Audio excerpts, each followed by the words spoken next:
Nos últimos 50 anos, testemunhamos o nascimento de ícones como o 747, o Concorde e o caça estilo asa voadora.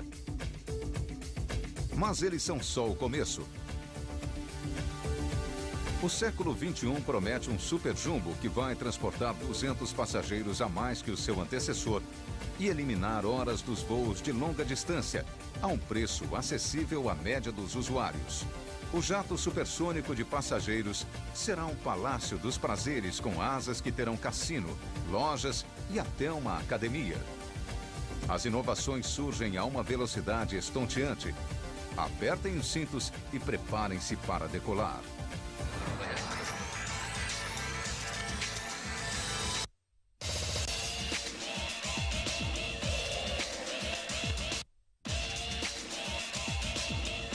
Super máquinas, aeronaves do futuro. Os jatos reinam nos céus há 50 anos. O som de seus motores e os rastros de fumaça se tornaram parte do nosso dia a dia. Herdados da engenharia do século XX, essas maravilhas modificaram o nosso mundo. Agora qualquer um pode ir a qualquer lugar. Os aviões transformaram nosso vasto planeta numa aldeia global, unindo continentes e culturas de uma forma inimaginável há menos de um século. Hoje em dia, a indústria da aviação está no limiar de uma nova era de avanços. As recentes descobertas de novos materiais e tecnologias modificarão radicalmente o desenho das aeronaves nas próximas décadas, trazendo inovações em escala e velocidade nunca vistas. O objetivo a curto prazo da indústria é construir aviões que transportem mais passageiros, mais depressa e com menos combustível. Tudo isso não vai ser possível no mesmo avião de imediato, mas o trabalho continua. A longo prazo, a ideia é construir uma aeronave supersônica que consiga chegar à órbita do planeta. Menos de meio século depois, o céu não é mais o limite. Dia 3 de setembro, um novo 747 vai decolar.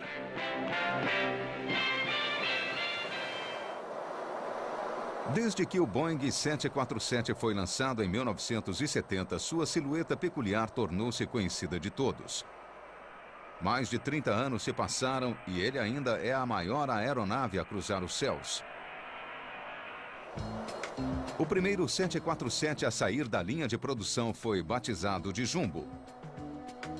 Ele foi projetado para transportar 400 pessoas numa extraordinária fuselagem de 2 decks. O novo Jumbo uniu pela primeira vez o luxo e a classe econômica numa única aeronave. Senhoras e senhores, bom dia. Aqui fala seu comandante. Bem-vindos à Era do Jato.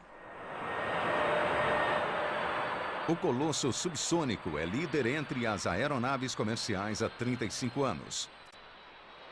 Mas agora, um novo monarca está alçando voo.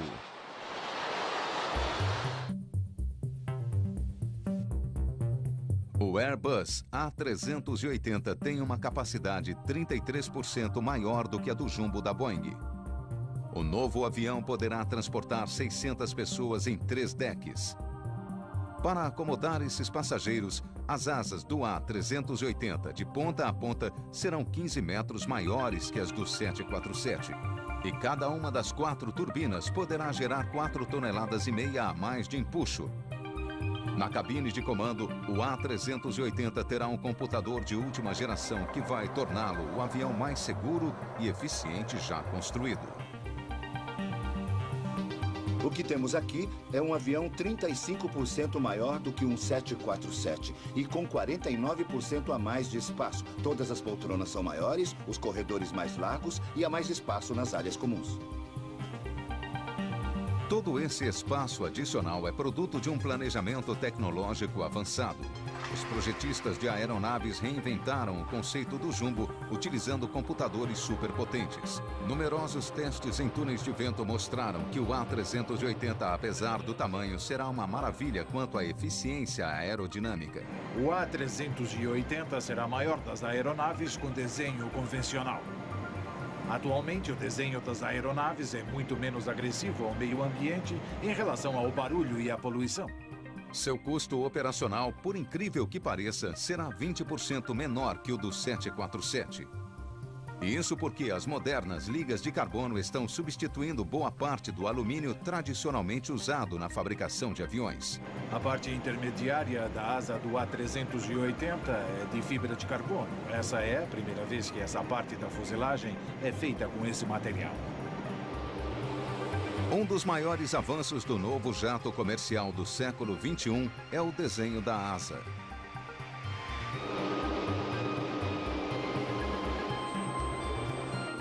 Comparado aos projetos de 30 anos atrás, nosso avião tem uma asa supercrítica.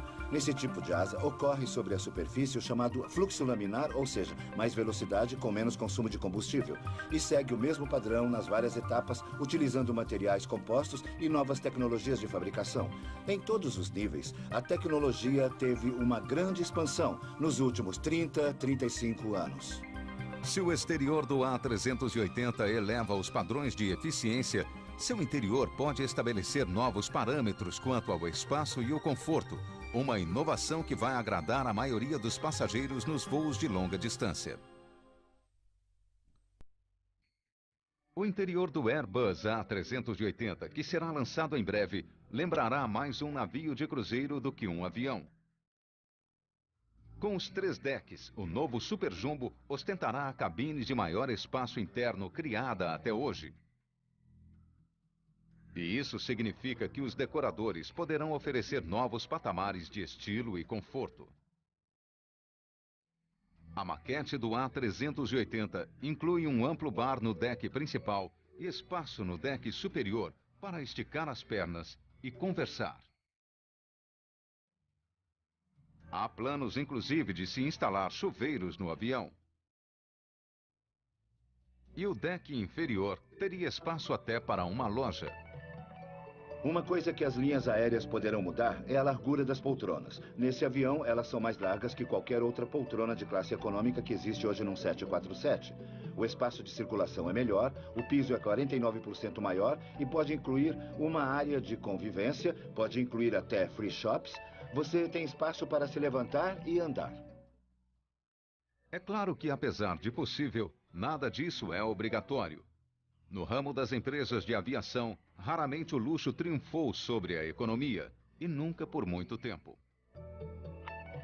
Quando o 747 foi lançado, os aviões tinham piano bar, coisas do gênero. Mas quando as empresas conseguiram acomodar mais passageiros, o piano bar sumiu e a cabine ficou lotada de poltronas. E creio que da mesma forma, talvez no início, alguns aviões tenham um interior super luxuoso.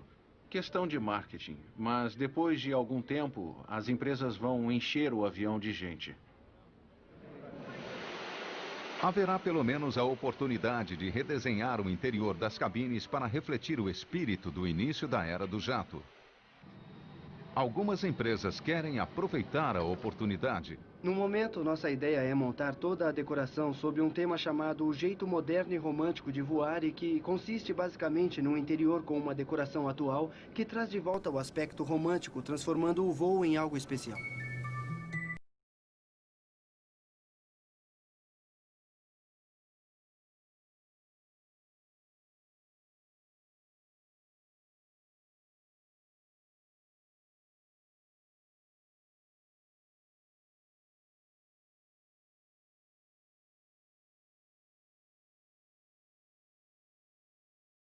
O 380 oferece muito mais espaço para que os decoradores deem asas à imaginação. A maior parte do avião terá 2 decks e um terceiro em algumas áreas, o chamado deck inferior. Nesse deck inferior, podemos colocar cassinos, academias, chuveiros. Em outras palavras, a ideia é ampliar os limites e oferecer um novo produto aos nossos passageiros. O primeiro A380 deve fazer seu voo inaugural em 2006. Mais de 100 já têm pedidos de compra e se tornarão corriqueiros nos céus e nas pistas dos aeroportos. 1,5 bilhão de pessoas fazem 19 milhões de voos de avião por ano e esse número cresce, em média, 5% ao ano. A esperança é de que os aviões maiores e a redução do número de voos ajude a aliviar o congestionamento crescente. Maquete do A380. Um novo Super-Jumbo talvez venha aliviar o trabalho dos controladores de tráfego aéreo, mas aviões maiores significam mais passageiros. Um avião com quase 50% de poltronas a mais do que um 747 será um desafio para os aeroportos do mundo inteiro.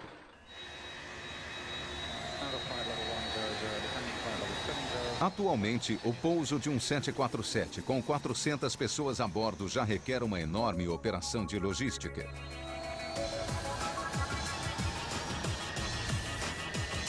Com capacidade para até 600 passageiros, o novo A380 transportará 300 itens a mais de bagagem que precisarão de check-in, rastreamento e manuseio. A equipe de terra terá que providenciar 400 refeições adicionais. Modelos futuros poderão transportar 800 pessoas, o dobro de passageiros para fazer o check-in e a verificação de passaporte.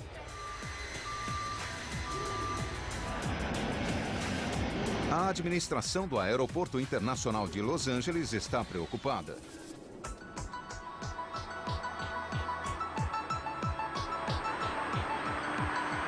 Hoje, o quinto mais movimentado do mundo, o aeroporto de Los Angeles foi projetado no início da década de 60. Embora tenha sofrido várias ampliações, ele não foi feito para comportar aviões maiores que um 747. Segundo a Airbus, o aeroporto de Los Angeles vai ser um dos mais afetados no mundo inteiro com a operação do A380. Já fomos informados por várias empresas aéreas de que esse avião estará circulando aqui por volta do final de 2006. E estamos procurando meios de poder acomodá-lo. Teremos que enfrentar desafios do mesmo tipo que enfrentamos quando o 747 foi lançado. O comprimento das asas do A380 ultrapassa em mais de 10 metros o do 747. As pistas dos aeroportos simplesmente não foram desenhadas para um monstro desse naipe. Modificações serão necessárias até para coisas simples como manobrar a aeronave. E o aumento de peso? Temos um túnel que atravessa as pistas no lado sul. Aparentemente, não haverá problema com excesso de peso. Mas teremos que avaliar quando o projeto final estiver pronto e soubermos qual será o peso bruto na decolagem. Outro aspecto é como vamos administrar a entrada e a saída de passageiros. Com o peso, largura e comprimento do A380, mudanças terão que ser feitas. Mas desembarcar 600 pessoas poderá ser o desafio mais importante em termos econômicos para a administração de um aeroporto. O desembarque do A380 vai depender de quantas passarelas poderemos encostar no avião. Se forem só duas, gostaríamos que fosse uma no deck superior e outra no deck inferior. Seria melhor do que duas no deck inferior. Creio que poderíamos provavelmente desembarcar todos os passageiros em 20 minutos com duas passarelas. Assim que a logística dos aeroportos estiver equacionada, as companhias aéreas que vêm perdendo muito dinheiro estarão prontas. A Airbus alega que o custo de operação do A380 será de 15% a 20% mais barato do que o dos maiores aviões que existem hoje. É possível entender o Super-Jumbo? Em essência, é algo que nós conhecemos, só que maior. Mas as inovações que virão depois dele serão fantásticas. Um dos projetos que está sendo desenvolvido é o de um avião subsônico que voa mais alto e mais rápido do que qualquer outro da mesma categoria. A silhueta característica dos aviões comerciais modernos remonta à década de 50. Todos os aviões subsônicos baseiam-se na fuselagem oval com asas a meio corpo que se originaram com o Boeing 707.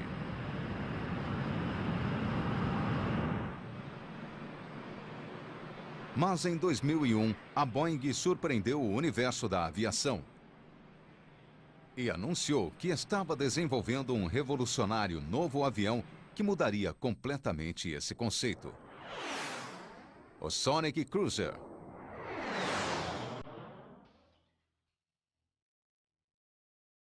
Seu segredo é a forma.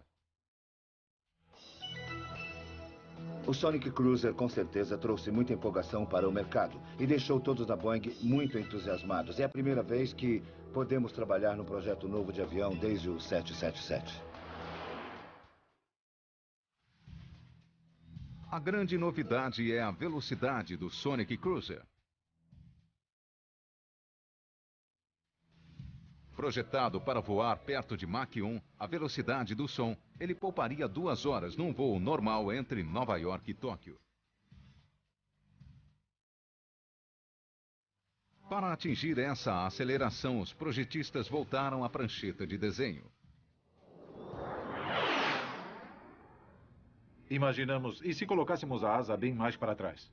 A gente colocaria as turbinas também mais para trás. E talvez então tivéssemos uma fuselagem de aparência convencional, mas num avião montado para funcionar muito bem a velocidade do som.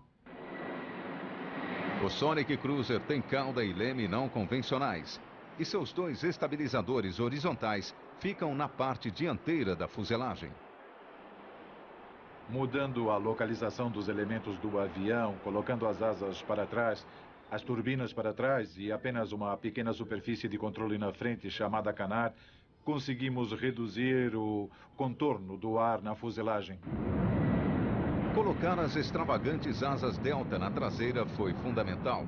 Em teoria, isso vai diminuir a resistência do ar e a turbulência que sofre um avião a velocidades limítrofes de Mach 1. Mas nem todos têm certeza de que vai funcionar. Um princípio básico da aerodinâmica diz que a resistência do ar para um avião em Mach 1.0 é infinita e não se deve voar em Mach 1.0 e 0.95 chega muito perto de 1.0. Por isso, muitos seguidores da aerodinâmica tradicional olham e dizem, mas como é que vai funcionar?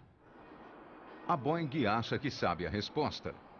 Na década de 90, a empresa juntou-se à NASA para avaliar o futuro dos voos supersônicos. Foi o chamado Programa de Pesquisa de Alta Velocidade. Amplos testes com túneis de vento avaliaram as formas aerodinâmicas que respondiam melhor a altas velocidades. Os testes sugeriram que um avião subsônico com aerodinâmica supersônica seria eficiente ao voar perto de 1.200 km por hora, ou seja, Mach 1. Pode ser essa a vantagem que a Boeing tem e que outras empresas não têm. Os muitos anos de pesquisa em transporte supersônico e que foi sem dúvida aplicada ao projeto do Sonic Cruiser. Para voar à velocidade do som não é preciso um motor supersônico. Os modernos motores subsônicos conseguem essa mesma aceleração. À medida que a tecnologia dos motores se desenvolve, eles se tornam mais eficientes. As hélices, as câmaras de combustão e as turbinas são mais eficientes, de forma que as fábricas de motores estão preparadas para a próxima etapa quanto à eficiência dos componentes, e elas vão unir tudo isso num motor para o Sonic Cruiser. O projeto visa atender o passageiro que quer diminuir seu tempo de viagem e voar sem escalas para o destino que escolher, evitando os atrasos dos grandes centros. A Boeing prevê que esse nicho crescente do mercado vai precisar de um novo serviço de linhas aéreas e aposta que o Sonic Cruiser é o avião certo. Se você pensar bem, provavelmente os passageiros da classe econômica que não têm tanto espaço e tanto conforto e nem comida e serviços do mesmo padrão são os que vão realmente gostar de uma viagem mais rápida e até mais que os passageiros da classe executiva e da primeira classe. A Boeing não vai colocar o Sonic Cruiser em produção imediatamente, mas as inovações do projeto não foram desperdiçadas. O próximo avião do fabricante será uma versão do 777, menor e mais eficiente em relação ao consumo de combustível. Mesmo em velocidade máxima, o novo avião vai consumir de 15% a 20% menos combustível graças às tecnologias avançadas concebidas para o Sonic Cruiser. Há quem diga que o Sonic Cruiser foi divulgado provavelmente um pouco antes do que seria por causa de outros lançamentos históricos. Havia uma disputa entre o Airbus A380 e várias versões requentadas do 747 que a Boeing começou a divulgar, e o A380 estava ganhando praticamente todos os clientes. Embora o projeto esteja no momento em compasso de espera, o conceito do Sonic Cruiser reacendeu o interesse pelos aviões que conseguem voar em velocidades sônicas e supersônicas. Talvez um dia isso leve a uma nova linha com aeronaves tão graciosas e atemporais quanto o Concorde, mas acessível a todos. 2 de março de 69, voo inaugural do Concorde. A velocidade supersônica trouxe uma nova era para a aviação. Quebrar a barreira do som transformou os voos comerciais e os aviões literalmente em máquinas do tempo. Do leste para o oeste, pode-se atravessar o Atlântico e chegar antes de ter saído. O Concorde da British Airways, que vai de Londres a Nova York, é hoje uma realidade. Chegue a Broadway em apenas 3 horas e meia. Nós cuidamos melhor de você.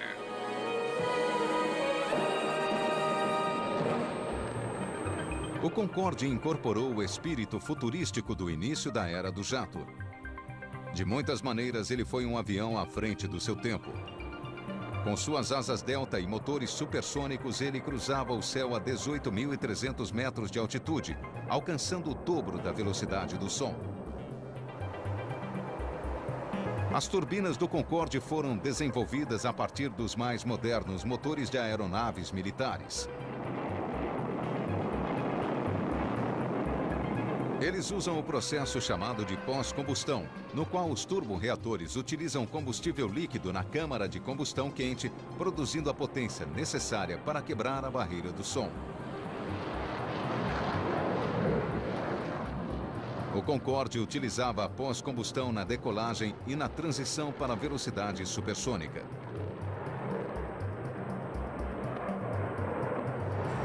É o único avião comercial que de fato usa esse processo, que é uma coisa comum nos aviões de combate. Quando o avião está decolando, aparece aquela chama azul bonita saindo da traseira, é a pós-combustão.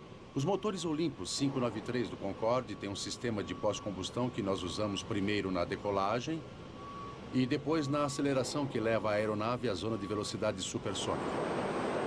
Os projetistas adaptaram também a silhueta dos jatos militares para criar o Concorde. As asas ganharam o formato delta e a fuselagem ficou mais estreita, reduzindo o enorme arraste da aeronave em voo supersônico.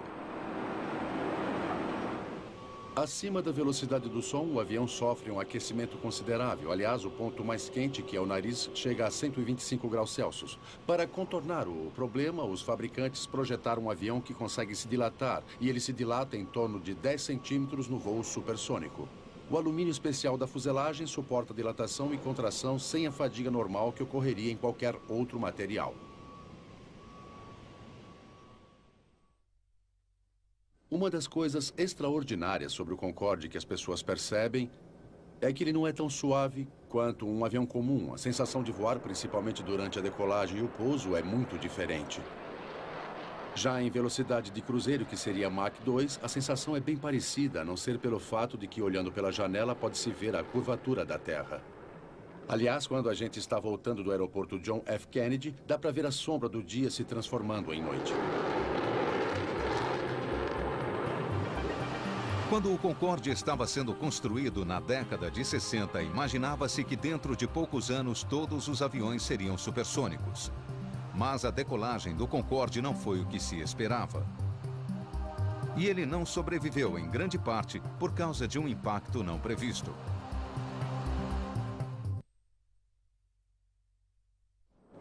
Concorde, o avião que prometia transformar a aviação comercial. Logo, todos nós estaríamos viajando à velocidade do som, certo? Não, errado. Os projetistas e fabricantes do Concorde se esqueceram de um detalhe inevitável: o estrondo sônico. Depois de uma breve lua de mel, as pessoas que estavam em terra começaram a reclamar do barulho. Sempre que um avião ou qualquer outra coisa ultrapassa a velocidade do som, ocorre o estrondo sônico. Ele é resultado do aumento da pressão do ar. E quando chega ao ouvido, soa como uma coisa que quebra ou um trovão distante. Até Mach 1.15, 15% acima da velocidade do som, o estrondo não é ouvido em terra. Mas acima disso é.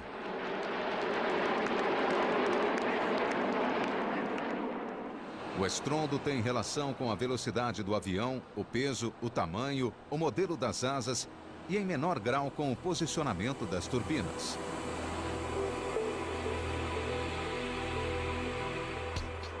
Engenheiros da NASA vêm procurando maneiras de diminuir o estrondo sônico com experiências na versão russa do avião, o Tupolev, apelidado de Konkordsky. Eles estão também procurando maneiras de construir um avião comercial supersônico mais leve e mais eficiente quanto ao número de passageiros e o consumo de combustível. A solução mais óbvia seria tirar o nariz pesado que nos projetos anteriores era baixado mecanicamente para que os pilotos pudessem enxergar a pista durante o pouso. A solução oferecida pela NASA foi o desenvolvimento de um programa de computador que pode substituir os olhos do piloto. Uma pista virtual eliminaria a necessidade de enxergar de fato a partir da cabine de comando e também o mecanismo pesado para erguer e baixar o nariz do avião. O nariz caído, como o do Concorde, tem muitos aspectos negativos no transporte supersônico, em virtude do peso e da complexidade da estrutura. Decidimos eliminar os vidros da cabine de comando.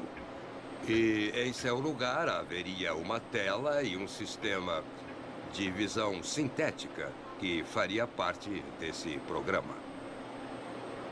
O programa de pesquisa de grandes velocidades da NASA terminou em 99, mas ele deu um ímpeto revigorado para o desenvolvimento de um novo jato comercial supersônico. Quando existirem as condições no momento certo, poderemos continuar a partir da pesquisa feita pela NASA na década de 90 em busca de um sucessor para o Concorde que seja mais eficiente, flexível e mais econômico. Como engenheiro, eu espero que o Concorde não seja o último dos aviões comerciais supersônicos. É uma bela ideia e grandes avanços técnicos surgiram depois dele. E eu creio que é possível fazer a mesma coisa que o Concorde faz, consumindo a metade do combustível. Mas acho que, inevitavelmente, um voo num avião assim sempre será caro. De que tamanho é esse mercado? Existe mercado suficiente para não dar prejuízo? Agora que os dias do Concorde chegaram ao fim, milhares de clientes ricos e apressados estão procurando alternativas.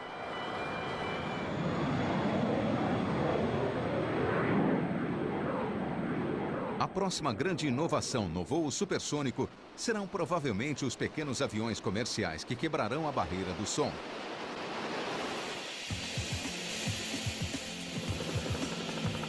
A Dassault Falcon já está projetando seu próprio avião comercial supersônico, que terá uma grande vantagem sobre o Concorde.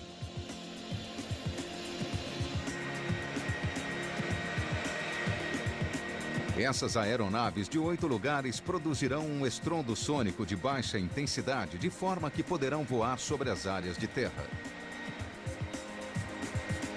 O tamanho dos jatinhos comerciais diminui o impacto do estrondo sônico, é claro, mas o estrondo continua existindo. É uma questão de deixá-lo numa intensidade aceitável para as pessoas que estão em terra. A Dassault Falcon já tem um projeto supersônico na prancheta, mas ainda não optou por um modelo de motor.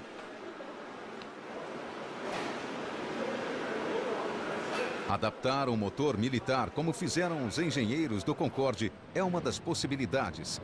Mas ele teria que ser muito mais eficiente do que os motores de um caça militar em velocidade supersônica.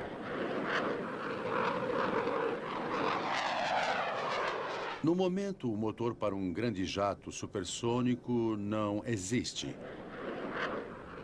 Ele teria que ser desenvolvido usando-se provavelmente tecnologia militar, mas evitando-se alguns elementos dessa tecnologia, como o processo de pós-combustão, por exemplo, que é bastante eficaz, mas consome muito combustível e faz muito barulho. O desenvolvimento de um avião assim vai levar pelo menos 10 anos. Provavelmente dentro de mais 1 ou 2 décadas haverá um novo salto na aviação comercial. Em 2030, um avião comercial parecido com uma enorme asa voadora e que transporte mais de 1000 pessoas talvez venha a mudar para sempre nosso conceito de voar.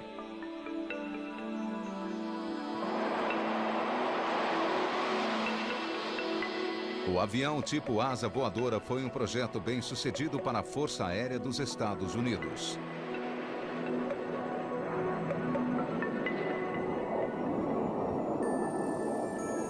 A Boeing tem o projeto radical de produzir um avião comercial a partir do mesmo desenho que inspirou o bombardeiro B-2.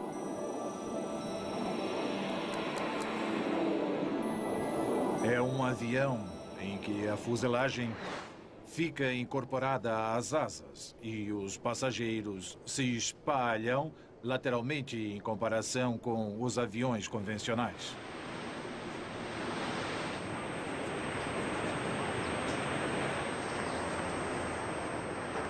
As pessoas já chamaram o formato de arraia ou jamanta, o que também é uma ideia. A aerodinâmica é muito eficiente.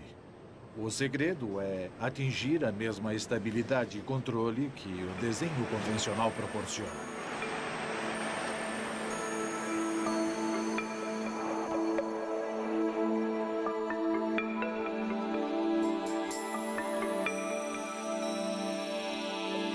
Já na década de 20, um pioneiro da aeronáutica pensou em incorporar as asas de um avião à fuselagem. Seu nome era Jack Northrop. O projeto foi chamado de asa voadora gigante. Uma versão em tamanho natural fez um voo inaugural bem-sucedido em 1946. Jack Northrop era um engenheiro que trabalhava com Donald Douglas e inventou a asa voadora. Eles começaram com alguns protótipos e o projeto evoluiu até a asa voadora de que todos nós nos lembramos.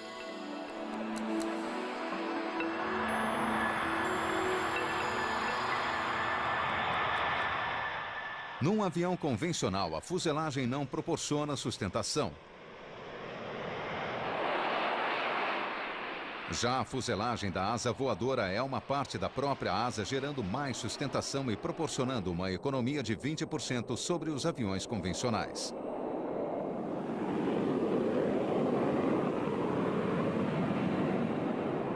A asa voadora com certeza transporta um número maior de passageiros de forma eficiente. De fato, ela precisa transportar um número grande de passageiros porque tem que ser de um determinado tamanho para que a asa tenha a altura interna que permita a uma pessoa caminhar. Numa asa para 30 passageiros, eles teriam que entrar todos deitados. O desenho de asa voadora funciona bem para o bombardeiro B-2, que tem apenas uma pequena cabine de comando. Mas ao acrescentarmos enormes cabines pressurizadas, a coisa fica mais difícil.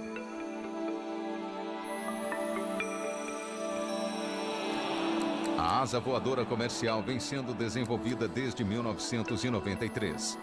O modelo Scala voou com grande sucesso 4 anos mais tarde. Fizemos um modelo para demonstração em escala menor. Ele tinha 5 metros de ponta a ponta da asa e foi feito em escala dinâmica. Era movido a hélices na traseira em vez de jatos. Ele foi testado em El Mirage no verão de 97 para mostrar os mecanismos de voo do projeto. E o teste foi muito bem sucedido. O desenho da asa voadora comprovou-se altamente eficiente para a Força Aérea Norte-Americana quanto à economia de combustível. Mas há também a questão da segurança, e nesse quesito os aviões de passageiros obedecem padrões muito mais rígidos que os militares. Temos que mostrar que ele é tão robusto quanto o Boeing 777. Robusto para um avião comercial que voa 14 horas por dia e percorre no decorrer da vida útil mais de 400 mil quilômetros só para taxiar. Portanto, nosso desafio com esse avião é mostrar que ele pode ser tão eficiente e seguro, ou mais seguro, do que os aviões comerciais que existem hoje. Por dentro, a asa voadora será muito diferente de um avião tradicional. Será que os passageiros vão se adaptar? A principal preocupação das pessoas é com as janelas. E muita gente diz que vai ser um avião sem janelas, mas isso não é verdade. Nunca dissemos que teria que ser assim.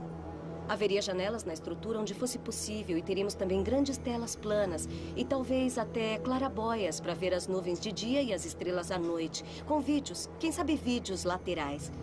É um espaço completamente aberto quanto ao que podemos fazer.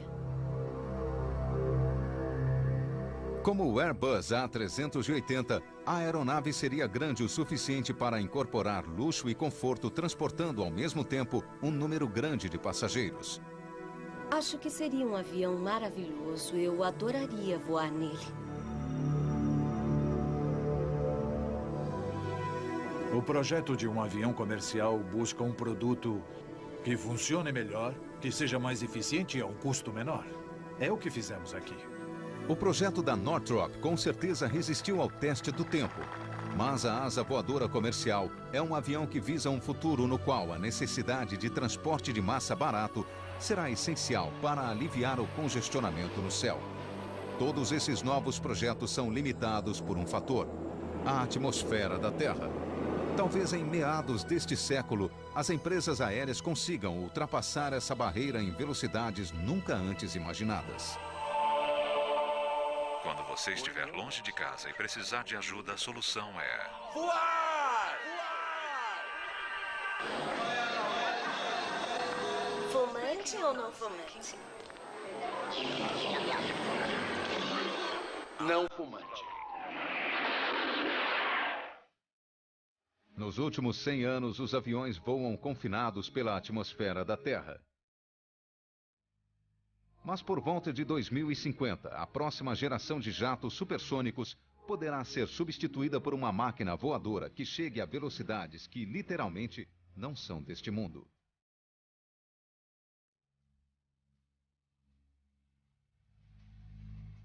A velocidade dos objetos em órbita da Terra é de 27.500 km por hora. As aeronaves do futuro poderão tirar vantagem desse voo sem a resistência do ar, encurtando o tempo de viagem entre Tóquio e Nova York para um total de 2 horas. Lançamento. 8 segundos. A tecnologia para chegar ao voo suborbital existe desde o final da década de 70, quando a NASA lançou o ônibus espacial.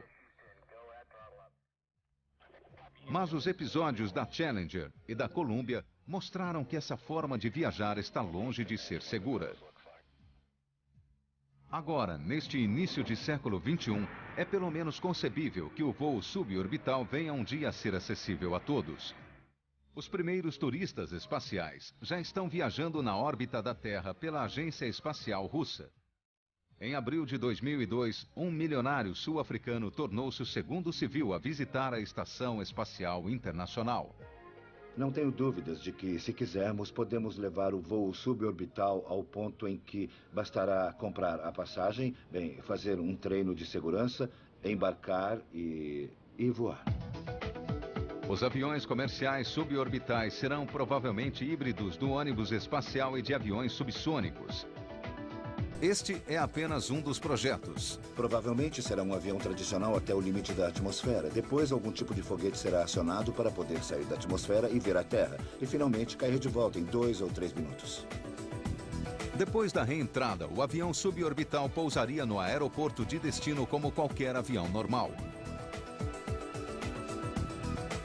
A corrida é para desenvolver a aeronave suborbital tripulada. Os concorrentes querem ganhar o prêmio X de 10 milhões de dólares.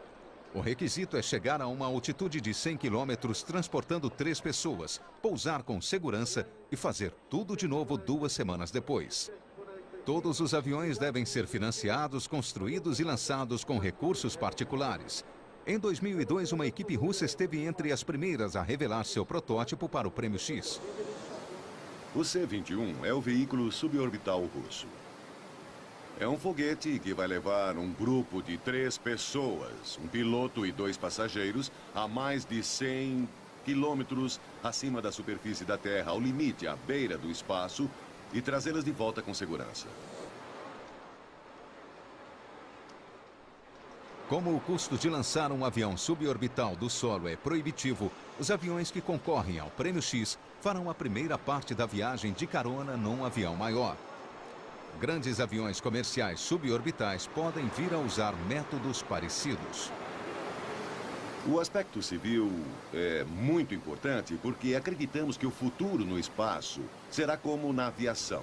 A aviação só deslanchou e se desenvolveu realmente para que todos tivessem a chance de viajar de avião depois que a iniciativa privada passou a perseguir essas metas.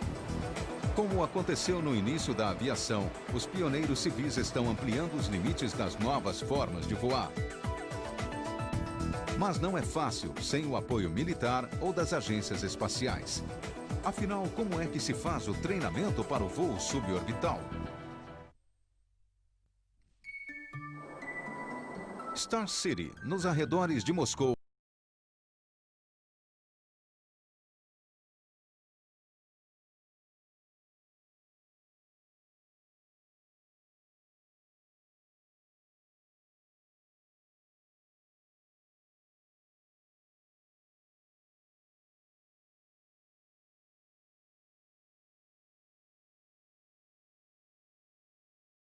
Os astronautas sentem as enormes forças G que ocorrem na decolagem. Per Wimmer, um dinamarquês aspirante a astronauta, espera tornar-se um dos primeiros civis a viajar no espaço numa aeronave do Prêmio X. Uma parte essencial do programa de treinamento é a ausência de gravidade que simula os efeitos do voo suborbital.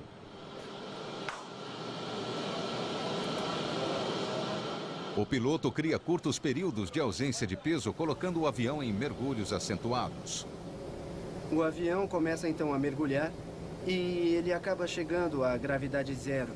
Depois ele sobe novamente e repete isso umas 10 vezes no mesmo voo. Nós passamos uns 30 segundos sem gravidade, de forma que é um período bem curto, mas mesmo assim vai ser bom subir e começar a voar. Estou ótimo, estou me sentindo muito bem.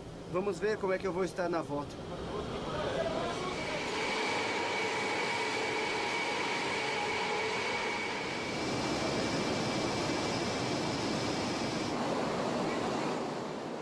O avião começa a sua subida a mais de 12.000 metros. Quando desce, descrevendo uma parábola, as luzes piscam para avisar os aspirantes que vão ficar sem gravidade.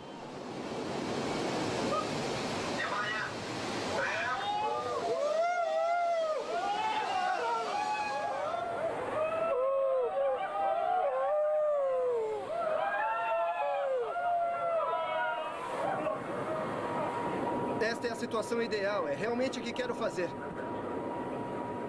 No futuro, os passageiros das aeronaves comerciais suborbitais sem dúvida usarão cintos de segurança. Mas mesmo assim, a ausência de peso pode causar enjoo e tontura. Você não enjoa se tentar controlar um pouco as emoções. Normalmente, quanto mais a gente se mexe, maior o risco de ficar enjoado.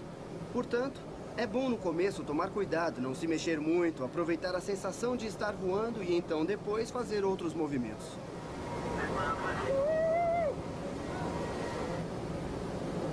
No espaço é assim. É o que nós vamos fazer. Espero daqui uns anos voar assim, subindo e descendo.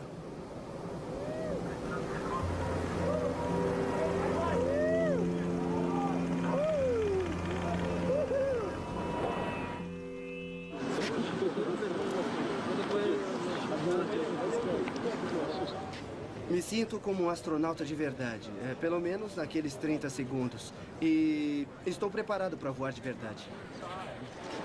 Per Wimmer espera realizar seu sonho dentro de alguns anos. Vários anos, provavelmente décadas de testes, projetos e novos testes serão necessários antes que o voo comercial suborbital se torne viável. As pessoas teriam que ter certeza de que os aspectos de segurança foram bem resolvidos, de que o equipamento passou em todos os testes. Não sei se os passageiros da aviação comercial se sentiriam confortáveis com os riscos inerentes a um equipamento que é uma tecnologia de ponta. Mas com o tempo, tudo acaba sendo bem testado e se transforma numa aventura aberta a todos. Acho que o importante é lembrar que a questão não é se teremos voos suborbitais para passageiros. Nós teremos. A questão é simplesmente quando e quem vai ser o primeiro e quem vai continuar a fazer parte desse empreendimento.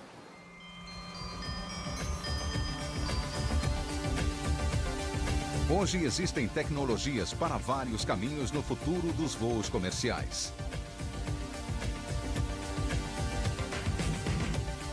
Creio que a maioria das linhas aéreas vai oferecer áreas de convivência, free shops, talvez cassinos, mas vai se parecer mais com um passeio num navio de cruzeiro do que com uma viagem de avião. Já avançamos muito após o formato que foi inventado há 50 anos e a Boeing está trabalhando para dar ao mercado um novo formato que permita mais 50 anos de inovações.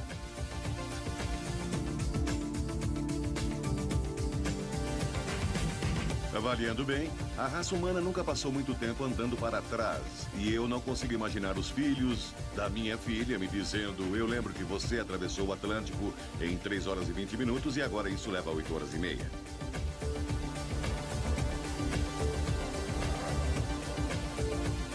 Creio que daqui a 15, 20 anos, as pessoas vão poder comprar passagens para entrar em órbita e não só através dos programas governamentais como o da Soyuz, a Estação Espacial Internacional.